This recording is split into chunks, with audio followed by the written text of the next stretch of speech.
فرعون کا ذکر قرآن میں بنی اسرائیل کے قصے میں آتا ہے۔ فرعون کا تکبر تاریخ اور ادب میں مشہور ہے۔ موسیٰ علیہ السلام نے فرعون کو اپنی رسالت کی نشانیاں دکھائیں، مگر اس نے ماننے سے انکار کیا۔ جب بنی اسرائیل کو اللہ نے آزاد کیا اور جزیرہ نما سینا کی طرف لے گئے تو بالآخر فرعون پانی میں ڈوب کر مر گیا۔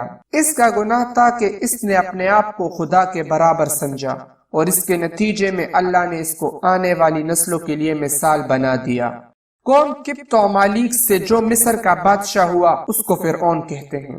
حضرت موسیٰ علیہ السلام کے زمانے کے فرعون کا نام ولید بن مصعب بن ریان ہے، یہاں اسی کا ذکر ہے۔ اس کی عمر 400 برس سے زیادہ ہوئی۔ آل فرعون سے اس کے متابعین مراد ہیں۔ فرعون نے بنی اسرائیل پر نہایت بے دردی سے محنت و مشقت کے دشوار کام لازم کیے تھے۔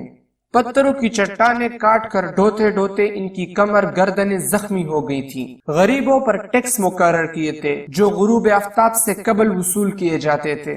جو نادار کسی دن ٹیکس ادا نہ کر سکا اس کے ہاتھ گردن کے ساتھ ملا کر باندھ دیے جاتے تھے اور مہینے بھر تک اسی مصیبت میں رکھا جاتا تھا، اور طرح طرح کی بے رحمانہ سختیاں تھیں۔ فرعون نے خواب دیکھا کہ بیت المقدس کی طرف سے آگ آئی، اس نے مصر کو گھیر کر تمام قبطیوں کو جلا ڈالا، بنی اسرائیل کو کچھ ضرر نہ پہنچا۔ اس سے اس کو بہت وحشت ہوئی۔ کاہنوں نے تعبیر دی کہ بنی اسرائیل میں ایک لڑکا پیدا ہوگا جو تیرے ہلاک اور زوال سلطنت کا باعث ہوگا۔ یہ سن کر فرعون نے حکم دیا کہ بنی اسرائیل میں جو لڑکا پیدا ہو قتل کر دیا جائے۔ دائیاں تفتیش کے لیے مقرر ہوئیں۔ 12,000 یا ایک روایت کے مطابق 70,000 لڑکے قتل کر ڈالے گئے اور 90,000 حمل گرا دیے گئے۔ اس قوم کے بوڑھے جلد جلد مرنے لگے۔ قوم قبط کے رؤساء نے گھبرا کر فرعون سے شکایت کی کہ بنی اسرائیل میں موت کی گرم بازاری ہے، اس پر ان کے بچے بھی قتل کیے جاتے ہیں، تو ہمیں خدمتگار کہاں سے میسر آئیں گے؟ فرعون نے حکم دیا کہ 1 سال بچے قتل کیے جائیں اور 1 سال چھوڑے جائیں۔ تو جو سال چھوڑنے کا تھا اس میں حضرت ہارون پیدا ہوئے، اور قتل کے سال حضرت موسیٰ علیہ السلام کی ولادت ہوئی، تو ان کی والدہ خوفزدہ ہوئی۔ پھر اللہ تعالیٰ نے ان کے دل میں القاء کی کہ اس بچے کو ایک صندوق میں رکھ کر صندوق کو مضبوطی سے بند کر کے دریائے نیل میں ڈال دے، اور اللہ تعالیٰ نے ان کی ماں کے دل میں یہ اطمینان پیدا کر دیا کہ یہ بچہ واپس تمہارے پاس ہی آئے گا۔ موسیٰ علیہ السلام کی ماں کے دل میں ڈر تھا، اس لیے اس نے اپنی بیٹی مریم جو کہ حضرت موسیٰ علیہ السلام کی بہن تھی اس صندوق کے پیچھے لگا دیا اور کہا کہ ایک فاصلے سے اس پر نظر رکھے کہ یہ صندوق کہاں جاتا ہے۔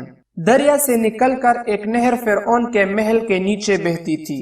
یہ صندوق دریائے نیل سے بہتے ہوئے نہر میں چلا گیا۔ اتفاق سے فرعون اور اس کی بیوی آسیہ دونوں محل میں بیٹھے ہوئے نہر کا نظارہ کر رہے تھے۔ جب ان دونوں نے صندوق کو دیکھا تو خدام کو حکم دیا کہ اس صندوق کو نکال کر محل میں لائے۔ جب صندوق کھولا گیا تو اس میں سے ایک نہایت خوبصورت بچہ نکلا جس کے چہرے پر حسن و جمال کے ساتھ ساتھ انوار نبوت کی تجلیات چمک رہی تھیں۔ فرعون اور آسیہ دونوں اس بچے کو دیکھ کر دل و جان سے اس پر قربان ہونے لگے، اور آسیہ نے فرعون سے کہا، جو کہ قرآن مجید میں آتا ہے جس کا ترجمہ یہ ہے، یہ بچہ میری اور تیری آنکھوں کی ٹھنڈک ہے، اسے قتل نہ کر، شاید یہ ہمیں نفع دے یا ہم اسے بیٹا بنا لے۔ اور وہ بے خبر تھے۔ چونکہ ابھی حضرت موسیٰ علیہ السلام شیرخوار بچے تھے اس لیے ان کو دودھ پلانے والی کسی عورت کی تلاش ہوئی، مگر آپ کسی عورت کا دودھ پیتے ہی نہیں تھے۔ ادھر حضرت موسیٰ علیہ السلام کی والدہ بے حد پریشان تھی کہ نہ معلوم میرا بچہ کہاں اور کس حال میں ہوگا۔ پریشان ہو کر انہوں نے حضرت موسیٰ علیہ السلام کی بہن مریم کو جستجوئے حال کے لیے فرعون کے محل میں بھیجا، اور مریم نے جب یہ حال دیکھا کہ بچہ کسی عورت کا دودھ نہیں پیتا تو انہوں نے فرعون سے کہا کہ میں ایک عورت کو لاتی ہوں، شاید کہ یہ اس کا دودھ پینے لگے۔ چنانچہ مریم حضرت موسیٰ علیہ السلام کی والدہ کو فرعون کے محل میں لے کر گئیں، اور انہوں نے جیسے ہی جوش و محبت میں سینے سے چمٹا کر دودھ پلایا تو آپ دودھ پینے لگے۔ اس طرح حضرت موسیٰ علیہ السلام کی والدہ کو ان کا بچھڑا ہوا لال مل گیا۔ اس واقعے کا تذکرہ قرآن مجید کی سورہ قصص میں موجود ہے۔ حضرت موسیٰ علیہ السلام کی والدہ کا نام یوحانز اور باپ کا نام عمران ہے، اور حضرت موسیٰ علیہ السلام کی بہن کا نام مریم ہے، مگر یاد رکھو کہ یہ وہ مریم نہیں ہے جو حضرت عیسیٰ علیہ السلام کی والدہ ہے۔ حضرت عیسیٰ علیہ السلام کی والدہ مریم حضرت موسیٰ علیہ السلام کی بہن سے سینکڑوں برس بعد کی ہوئی ہے۔ پھر حضرت موسیٰ علیہ السلام جب جوان ہوئے تو اللہ تعالیٰ نے انہیں نبوت سے سرفراز فرمایا۔ قرآن میں سورہ قصص میں اس کا ذکر ہے۔ پھر ایک مرتبہ حضرت موسیٰ علیہ السلام نے دو مردوں کو باہم لڑتے ہوئے دیکھا۔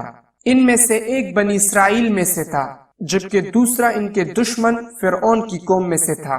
پس وہ شخص جو بنی اسرائیل میں سے تھا، انہوں نے آپ سے اس شخص کی خلاف مدد طلب کی جو آپ کی دشمن میں سے تھا۔ پس لڑائی ختم کرنے کے لیے موسیٰ علیہ السلام نے اسے مکہ مارا تو اس کا کام تمام کر دیا۔ اس میں شک نہیں کہ حضرت موسیٰ علیہ السلام کا اس فرعونی کو جان سے مار دینے کا ارادہ نہ تھا۔ قرآن سے بھی یہ خوب واضح ہو جاتا ہے۔ موسیٰ علیہ السلام عرض کرنے لگے، اے میرے رب، بے شک میں نے اپنی جان پر ظلم کیا، سو تو مجھے معاف فرما دے۔ پس اللہ نے انہیں معاف فرما دیا، بے شک وہ بڑا ہی بخشنے والا مہربان ہے۔ اے میرے رب، اس سبب سے کہ تو نے مجھ پر احسان فرمایا ہے، اب میں ہرگز مجرموں کا مددگار نہیں بنوں گا۔ بس موسیٰ علیہ السلام نے اس شہر میں ڈرتے ڈرتے صبح کا انتظار کیا کہ اب کیا ہوگا، کہ وہی شخص جس نے آپ سے گزشتہ روز مدد طلب کی تھی آپ کو دوبارہ امداد کے لیے پکار رہا تھا۔ تو موسیٰ علیہ السلام نے اس سے کہا، بے شک تو صریحاً گمراہ ہے۔ سو جب انہوں نے ارادہ کیا کہ اس شخص کو پکڑ لیں جو ان دونوں کا دشمن ہے، تو وہ بول اٹھا، اے موسیٰ، کیا تم مجھے قتل کرنا چاہتے ہو جیسا کہ تم نے کل ایک شخص کو قتل کر ڈالا تھا؟ تم صرف یہی چاہتے ہو کہ ملک میں بڑے جابر بن جاؤ، اور تم یہ نہیں چاہتے کہ اصلاح کرنے والوں میں سے بنو۔ اس بنی اسرائیل شخص کے اس طرح بولنے سے اس واقعہ کی فرعون اور اس کے اہل دربار کو اطلاع پہنچ گئی۔ انہوں نے حضرت موسیٰ علیہ السلام سے اس عمل کی مقرر سرزد ہونے کو اپنی شان سلطنت کے لیے ایک تہدید سمجھا۔ وہ باہم مشورے کے لیے جمع ہوئے اور حضرت موسیٰ علیہ السلام کے قتل کا حکم صادر کر دیا۔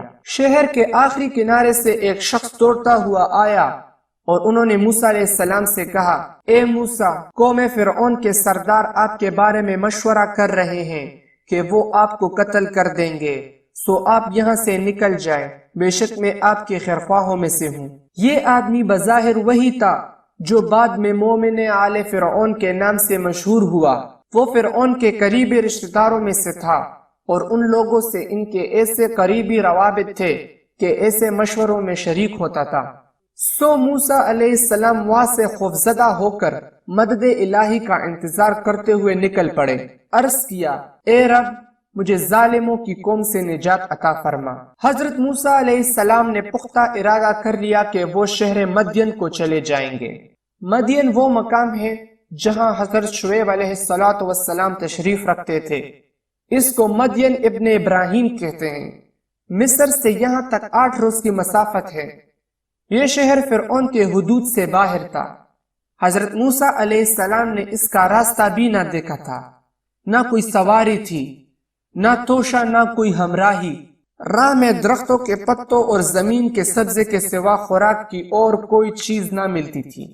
چنانچہ اللہ تعالیٰ نے ایک فرشتہ بھیجا جو آپ کو مدین تک لے گیا، اور جب وہ مدین کے پانی کے کنویں پر پہنچے تو انہوں نے اس پر لوگوں کا ایک ہجوم پایا جو اپنے جانوروں کو پانی پلا رہے تھے، اور ان سے الگ ایک جانب 2 عورتیں دیکھی جو اپنی بکریوں کو روکے ہوئے تھیں۔ موسیٰ علیہ السلام نے فرمایا، تم دونوں اس حال میں کیوں کھڑی ہو؟ دونوں بولی کہ ہم اپنی بکریوں کو پانی نہیں پلا سکتے یہاں تک کہ چرواہے اپنے مویشی کو واپس لے جائیں، اور ہمارے والد عمر رسیدہ بزرگ ہیں۔ حضرت موسیٰ علیہ السلام کو یہ باتیں سن کر بہت کوفت ہوئی اور دل میں کہا کہ یہ کیسے بے انصاف لوگ ہیں کہ انہیں صرف اپنی فکر ہے اور کسی مظلوم کی ذرا بھی پرواہ نہیں کرتے۔ وہ آگے آئے، بھاری ڈول اٹھایا اور اسے کنویں میں ڈالا۔ کہتے ہیں کہ وہ ڈول اتنا بڑا تھا کہ چند آدمی مل کر اسے کھینچ سکتے تھے، لیکن حضرت موسیٰ علیہ السلام نے اپنے قوی بازوؤں سے اسے اکیلے ہی کھینچ لیا اور ان دونوں عورتوں کی بھیڑوں کو پانی پلا دیا۔ حضرت موسیٰ علیہ السلام اس وقت تکے ہوئے اور بھوکے تھے۔ اس شہر میں اجنبی اور تنہا تھے اور ان کے لیے کوئی سر چھپانے کی جگہ بھی نہ تھی، مگر پھر بھی وہ بے قرار نہ تھے۔ آپ کا نفس ایسا مطمئن تھا کہ دعا کے وقت بھی یہ نہیں کہا کہ خدایا تو میرے لیے ایسا ویسا کر، بلکہ یہ کہا کہ تو جو خیر بھی مجھے بخشے میں اس کا محتاج ہوں۔ اس واقعے کے بعد ان لڑکیوں نے اپنے والد کو یہ قصہ سنایا اور ان میں سے ایک لڑکی نے کہا، اے میرے والد گرامی، انہیں اپنے پاس مزدوری پر رکھ لیں، بے شک بہترین شخص جسے آپ مزدوری پر رکھیں وہی ہے جو طاقتور امانت دار ہو اور یہ اس ذمہ داری کے اہل ہے۔ حضرت موسیٰ علیہ السلام کے لیے خوش نصیبی کا دور اس وقت سے شروع ہوا جب انہوں نے یہ دیکھا کہ ان دونوں بہنوں میں سے ایک نہایت حیا سے قدم اٹھائی ہوئی آ رہی ہے۔ اس کی وجہ سے ظاہر تھا کہ اس کو ایک جوان سے باتیں کرتے ہوئے شرم آتی ہے۔ وہ لڑکی حضرت موسیٰ علیہ السلام کے قریب آئی اور صرف ایک جملہ کہا، میرے والد صاحب آپ کو بلاتے ہیں تاکہ آپ نے ہمارے بکریوں کے لیے کنویں سے جو پانی کھینچا تھا اس کا معاوضہ دے۔ اس کے بعد حضرت موسیٰ علیہ السلام اس لڑکی کے ساتھ چل دیے۔ بعض روایات کے مطابق وہ لڑکی رہنمائی کے لیے ان کے آگے چل رہی تھی اور حضرت موسیٰ علیہ السلام اس کے پیچھے چل رہے تھے۔ اس وقت تیز ہوا سے اس لڑکی کا لباس اڑ رہا تھا اور ممکن تھا کہ ہوا کی تیزی سے لباس کو اس کے جسم سے اٹھا دے۔ حضرت موسیٰ علیہ السلام کی پاکیزہ طبیعت اس منظر کو دیکھنے کی اجازت نہیں دیتی تھی۔ اس لڑکی سے کہا، میں آگے آگے چلتا ہوں، تم راستہ بتاتے رہنا۔